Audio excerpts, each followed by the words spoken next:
Nah ini ya, ada dua hal yang bikin ekonomi kamu itu sulit, yaitu standar TikTok tentang duit 15 juta itu kurang, dan soal donatur dilarang ngatur. Cowok yang sinis dengan statement selain donatur dilarang ngatur, yang nganggur, tercium bau kurang mampu dari jarak 100 km. Nah ini kenapa ekonomi kamu ini bakalan terasa sulit ya kalau kamu percaya sama ideologi sampah yang bertebaran di TikTok. Dimana yang ngomong ini nggak mendapatkan uangnya dengan kemampuannya sendiri ya, tapi ngemis ke pasangannya. Dan dengan basic ini dia ngasih standar bare minimum yang hitungannya ini menembus langit ya. Karena ternyata kalau hanya untuk biaya hidup berdua aja ya setelah nikah ya, kamu tuh bisa hidup dengan biaya yang sangat minim ya. Dan angka 5 jutaan ini masih masuk akal Pak, meskipun kamu tinggalnya di Jakarta. Nah kok bisa? Ya simak ya video ini sampai selesai ya, karena ini kita mau bahas nih, hidupmu yang sekarang ini biaya hidup atau gaya hidup nih. Nah kalian penasaran nggak harga minyak goreng 2 liter di Solo Jawa Tengah itu berapa sih? Ternyata harganya itu diangkat sekitaran 35 ribuan sampai 40 ribuan ya, ini tergantung mereknya. Terus minyak goreng 2 liter di Jakarta itu berapa sih harganya? 80 ribu, 90 ribu? Oh ternyata tidak. Ternyata harga minyak goreng di Jakarta atau di Jabodetabek ya, minyak goreng 2 liter ya harganya sama sekitaran 35 ribuan sampai 40 ribuan.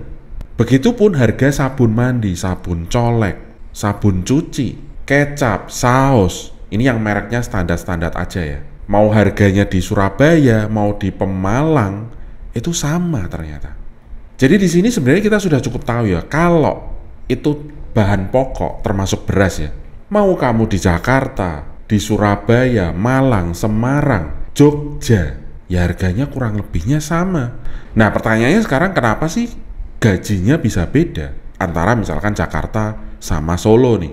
Kenapa sih kalau kamu hidup di Solo atau di Jogja, biaya hidupnya tuh kecil banget, 3 juta aja udah cukup. Bisa makan kamu di Jogja atau di Solo.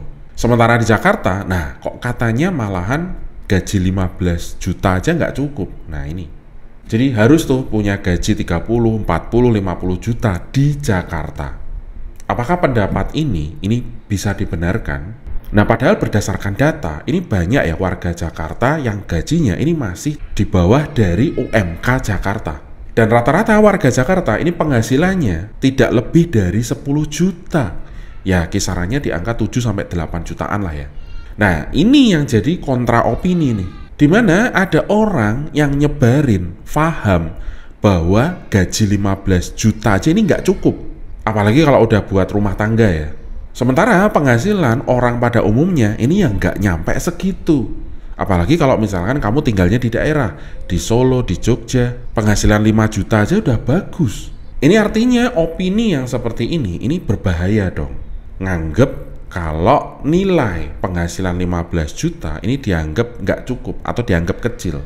Karena dengan kata lain, kalau gajimu ini under 15 juta, itu artinya nggak boleh nikah dong. Belum boleh tuh nafkain anak orang.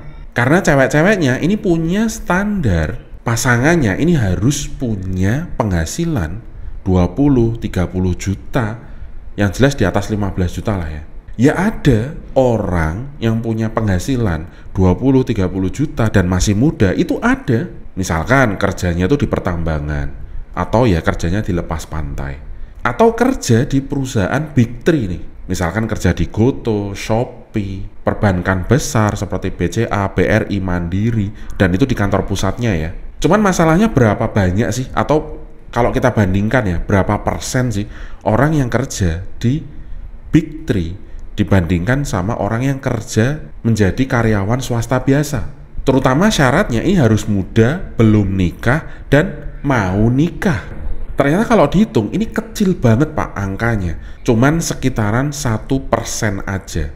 Dan sisanya ini udah pasti om-om ya, istri orang, atau ya gaji 20-30 juta itu harus dicapai kalau levelnya ini sudah selevel kacap atau selevel BM ya. Ini artinya kalau dia menanjaki puncak karirnya step by step, ya nggak mungkin dong umurnya tuh 20-an. Pasti ya sekarang umurnya ya udah 40-an atau 50 tahunan. Mau deket-deket pensiun itu.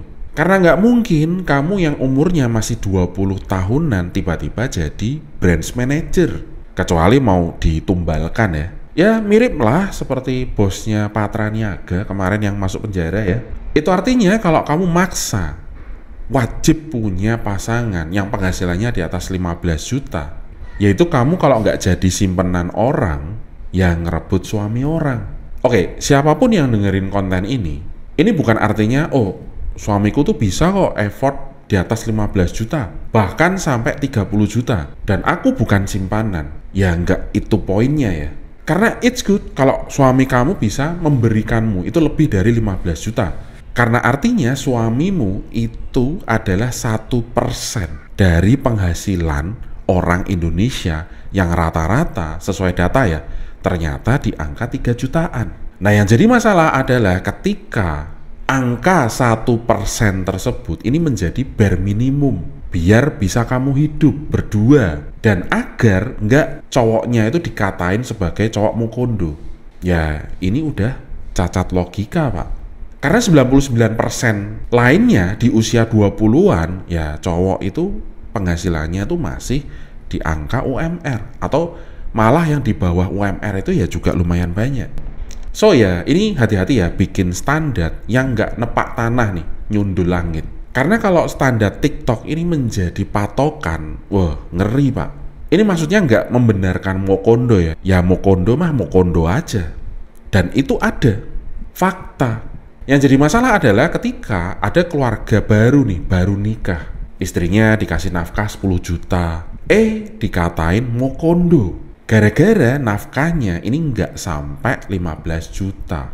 Gampangnya gini loh, kalau misalkan kamu tuh bisa hidup dengan angka 5 juta aja berdua ya, masak di rumah, kemana-mana bawa motor, itu artinya kalau gaji kamu 15 juta, kamu bisa simpan uang 10 juta per bulannya.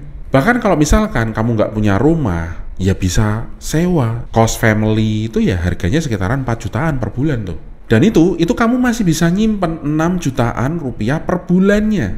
Nah cukup kan? Dan ini harus semua orang ketahui ya, bahwa kalau misalkan kamu punya penghasilan 15 juta, itu bukan berarti expense kamu juga harus 15 juta. Enggak gitu ya. Apalagi kalau suamimu gajinya 50 juta, bukan berarti expense kamu juga 50 juta. Gaji dan expense itu enggak 1:1 loh pak. Karena gini ya, kalau kamu udah terbiasa misalkan hidup mewah, ART ada 2, supir 1, rumah luas, besar, ya itu namanya udah masuk ke gaya hidup, bukan biaya hidup. Karena ada tuh rumah yang ukurannya lebih kecil, mungkin harganya sekitaran 600 jutaan aja. Kalau dicicil ya masih under 5 juta. Kalau rumahmu kecil, ya otomatis kamu nggak perlu ART. Nggak buat apa rumah kecil 70 meter persegi, 120 meter persegi kamu pakai ART. Karena ketika kamu lompat dikit itu udah nabrak tembok pak. Dan listrik rumah yang kecil ini nggak perlu gede-gede, 1300 watt aja udah cukup. Pakai AC, pakai TV, pakai lain-lainnya. Itu ya per bulannya ya sekitaran, mungkin maksimum sekitaran 400 ribuan lah ya.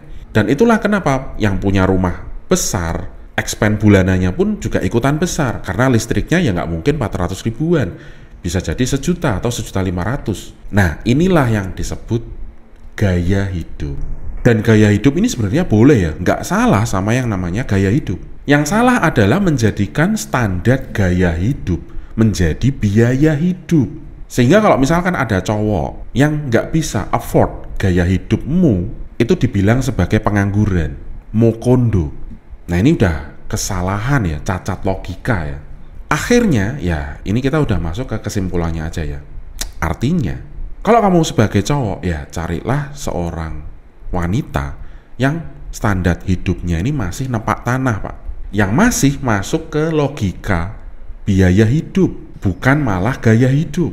Karena gini loh, mungkin saat ini kamu tuh masih bisa ya membiayai ya, karena gajimu besar nih. Tapi kamu harus tahu ya, dan kamu harus ingat yang namanya roda kehidupan itu pasti berputar pak. Mungkin saat ini kamu memang posisinya lagi di atas, tapi nanti ada waktunya kamu posisinya di bawah. Misalkan tiba-tiba kamu kena pecat. Apa iya kalian cerai gitu aja? Gara-gara dianggap nggak bisa membiayai lagi gaya hidupnya. Dibilang mokondo lah, dibilang pengangguran lah. Padahal selama ini pasangan kamu itu hidup dari uang kamu. Nah, cewek yang model kayak gini ini bisa kamu seleksi pada saat pacaran ya. Misalkan ya kamu bisa lihat nih make upnya nih pakai brand apa. Di sini kalian bisa ngukur nih kemampuan kalian tuh seberapa. Terus dari hobi itu juga bisa kalian lihat ya, hobinya tuh ngapain. Apakah hobinya ini nonton drakor misalkan, atau hobinya malah tiap minggu itu ke salon buat bikin kuku. Nah ini udah kelihatan kok dari sana. Ya kalau segala gaya hidupnya itu bisa dia afford dari penghasilannya sendiri, ya ini nggak ada masalah. Kan ya cewek high value tuh. Yang jadi masalah adalah ketika si doi ini pengangguran atau kerja tapi cuman penghasilannya tuh ya nggak lebih dari UMR. Tapi nuntut cowoknya ini harus punya penghasilan 20 juta, 30 juta, 40 juta. Ya ini konyol namanya.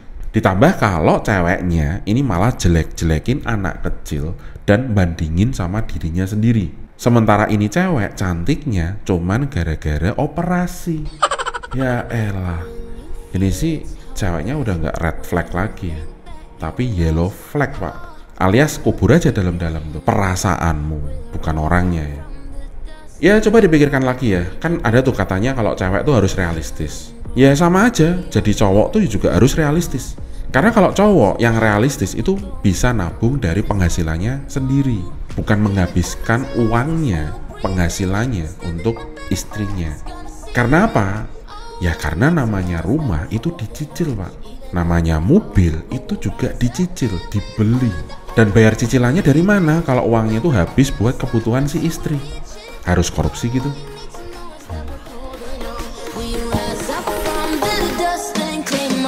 Kita tuh nggak matre, tapi kita realistis. Bacot semua lo aceng gondok. Nih, gue kasih tau bedanya ya. Lo dari kecil lahir naik Mercy. Udah gede, bisa kerja, punya duit buat beli Mercy sendiri. Terus lo cari cowok yang minimal naik Mercy. Itu realistis. Lo bisa beli tas LV 5 biji tanpa harus mikir besok makan apa. Terus lo bisa kasih satu tas itu ke orang lain tanpa berpikir lo akan rugi di kemudian hari. Dan lo mengharapkan pasangan yang bisa beliin lo tas LV. Itu realistis. Tapi ketika lo memiliki ketidakmampuan atau kekurangan dan lo berharap ada orang yang bisa memenuhi kekurangan lo itu, diem, gak usah banyak bacot, lo matre. Tapi nih, bedak gue, parfum gue, peralatan gue tuh mahal. Bensin dia sebulan buat nganter jemput lo juga mahal. Belum lagi harga kendaraannya. Emang dia nggak pakai parfum? Emang baju yang dia pakai buat ketemu lo tuh nggak bagus ya? Itu dia pakai daun. Idih, perhitungan banget. Gak gentle, amit-amit deh. Gentle atau enggaknya cowok itu bukan dilihat dari kemampuan dia beli-beliin dan ngasih-ngasih lo. Percuma bayarin ini itu, tapi kalau jemput lo nggak ngetok pintu rumah lo dan pamit ke orang tua lo. Cuma WhatsApp, sayang aku udah nyampe nih, keluar dong. Kayak manggil ayam tau nggak? Sama orang tua lo aja nggak respect, gimana sama lo? Kesimpulannya ya jadilah perempuan yang punya value dan laki-laki yang menghargai.